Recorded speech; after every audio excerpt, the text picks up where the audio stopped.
Hi friends, welcome back my channel honey Milky 2023. ఎలా ఉన్నారండి? బాగున్నారా? ఈరోజు సండే కదా, ఏం స్పెషల్స్ అండి? నేనైతే ఈరోజు గ్రీన్ చికెన్ చేశాను అనమాట. అది చాలా టేస్టీగా వచ్చింది. అది మీరు కూడా ట్రై చేసి ఎలా ఉంది కింద కామెంట్ చేయండి.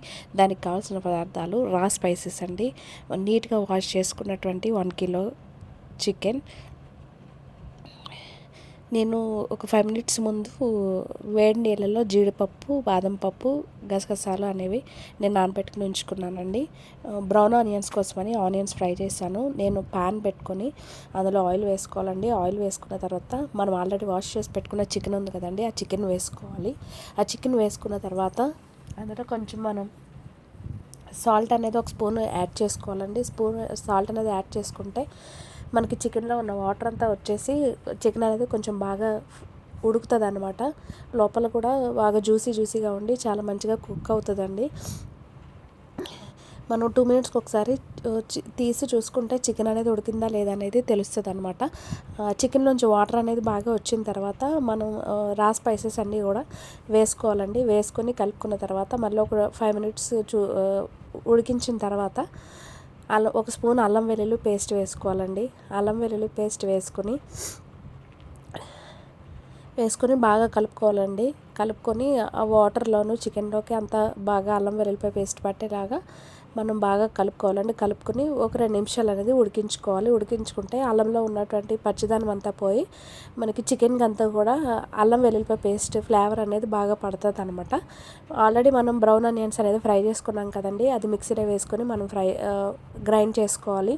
గ్రైండ్ చేసుకొని మనం ఆల్రెడీ చికెన్ ఉడికించి పెట్టుకున్నాం కదండి, అది అనేది వేరే గిన్నెలోకి తీసుకొని మనం అదే ప్యాన్ పెట్టుకొని అందులో ఆయిల్ వేసుకొని కరివేపాకు, ఒక స్పూన్ అల్లం వెల్లుల్లిపాయ పేస్ట్ వేసుకోవాలండి. అల్లం వెల్లుల్లిపాయ పేస్ట్ వేసుకొని కొంచెం మనం కలుపుకుంటూ ఉండాలన్నమాట, లేదంటే అడుగంటేస్తుంది.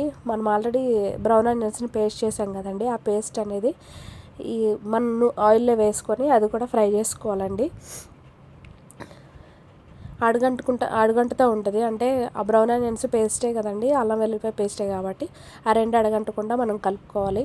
ఒక 4-5 పచ్చిమిర్చి అనేవి మనం కట్ చేసి పెట్టుకొని ఆల్రెడీ పక్కన కొత్తిమీర అనేది కట్ చేసి పెట్టుకున్నామండి. కట్ చేసి పెట్టుకుని కొత్తిమీర, పచ్చిమిర్చి, మనం ఆల్రెడీ నానబెట్టి పెట్టుకున్నటువంటి బాదం పప్పు, జీడిపప్పు, గసగసాలు వేసుకోవాలండి. వేసుకొని వాటిని గ్రైండ్ చేసుకోవాలన్నమాట.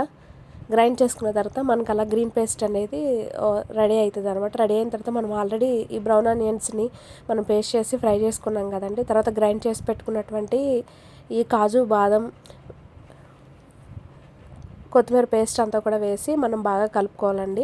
ఎందుకంటే ఈ కూరకి ఆయిల్ అనేది చాలా ఎక్కువ పడుతుందండి. ఎందుకంటే మనం ఆల్రెడీ చికెన్ ఉడికించడానికి ఆయిల్ వేసాము, ఈ పేస్ట్ అనేది వేయించడానికి ఆయిల్ వేసాము. అందులో మళ్ళీ మనం ఈ పేస్ట్లో నుంచి కాజు, బాదంలో నుంచి కూడా మనకి ఎక్సెస్ ఆయిల్ అనేది వస్తుంది కాబట్టి కొంచెం ఆయిల్ అనేది ఎక్కువ కనిపిస్తుంది. ఇవన్నీ కొంచెం బాగా వేగిన తర్వాత పసుపు, ధనియాల పొడి, జీలకర్ర పొడి ఒక 2 స్పూన్స్ చొప్పున వేసుకోవాలండి. కారం అనేది చాలా తక్కువ వేసుకోవాలి, ఎందుకంటే మనం స్పైసెస్ అనేవి వేసాం కాబట్టి. మనం ఇది గ్రీన్ చికెన్ అన్నాం కాబట్టి కారం కూడా ఒక 1/2 టీ స్పూన్ మాత్రమే వేసుకోవాలి.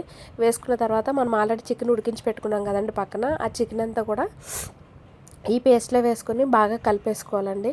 మనం కలిపేసుకున్న తర్వాత చికెన్ అనేది ఇలా ఉంటుంది అనమాట. ఎందుకంటే చికెన్ని మనం బాగా కలుపుతూ ఉండాలండి, అన్నీ పేస్ట్ చేసి వేసాం కాబట్టి మనకి అది అడుగంటేస్తూ ఉంటుంది. అడుగంటకుండా మనం కలుపుకోవాలన్నమాట. కలుపుకున్న తర్వాత మనం గ్రైండ్ చేసి పెట్టుకున్నాం కదండి, అదే మిక్సీలో కొంచెం వాటర్ అనేది వేసి ఆ వాటర్ కూడా మనం ఇందులో యాడ్ చేశాను అనమాట. యాడ్ చేసిన తర్వాత మనకి చికెన్ అయితే ఇలా ఉందండి. ఎందుకంటే కొంచెం గ్రేవీ ఉండగానే మనం ఆఫ్ చేసుకోవాలండి. ఆఫ్ చేసుకునే ముందు కసూరి మేతిని కూడా కొంచెం వేసుకోవాలి.